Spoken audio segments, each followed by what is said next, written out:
Pinjaman online alias pinjol kini menjadi istilah yang tak asing bagi masyarakat. Kehadiran pinjol pun seperti menjadi angin segar bagi mereka yang kepepet butuh uang cepat. Tanpa perlu ada jaminan dan cara yang rumit, dana segar langsung masuk ke rekening mereka dalam waktu kilat. Menurut abang nih pinjol ini seperti apa nih bang di Indonesia sekarang? Banyak banget, dari iklannya juga banyak, dari YouTube, sosial media itu semua iklan pinjol semua. Abang sendiri menggunakan pinjol nggak? Ada.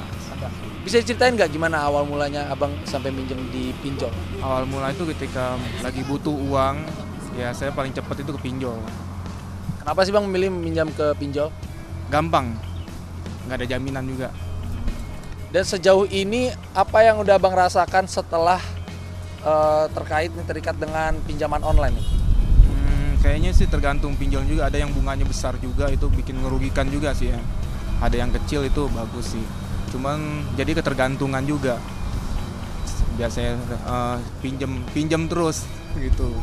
Takutnya kebanyakan itu ya gagal bayar, akhirnya bunganya besar. Ya, masyarakat pun seperti dibuai oleh iming-iming menggiurkan, yaitu mudahnya menggunakan uang dari si pinjol itu. Pakar manajemen Renal Kasali menyebut, berbagai kemudahan itulah yang membuat pinjol tumbuh subur di tengah masyarakat. Semuanya adalah karena kemudahan. Dengan kemudahan itu maka marketnya tumbuh jadi besar. Ya, tumbuh jadi besar dan tentu saja dalam hal tertentu orang yang kepepet itu bisa tertolong. Ya, tetapi tertolong ada juga yang justru terjerat. Jadi memang ada kemudahan, masyarakat ini berubah. Nah, tentu masyarakat cari yang lebih mudah, lebih cepat, karena kalau namanya online itu kan 24 jam sehari, ya kapan saja, jadi bisa dilakukan dari mana saja. Ya. Jadi itu saya kira yang membuat usaha ini tumbuh besar. Itu kan belum termasuk yang tidak terdeteksi, belum termasuk yang ilegal barangkali. Menjamurnya pinjaman online nyatanya juga membawa sengsara korban-korbannya.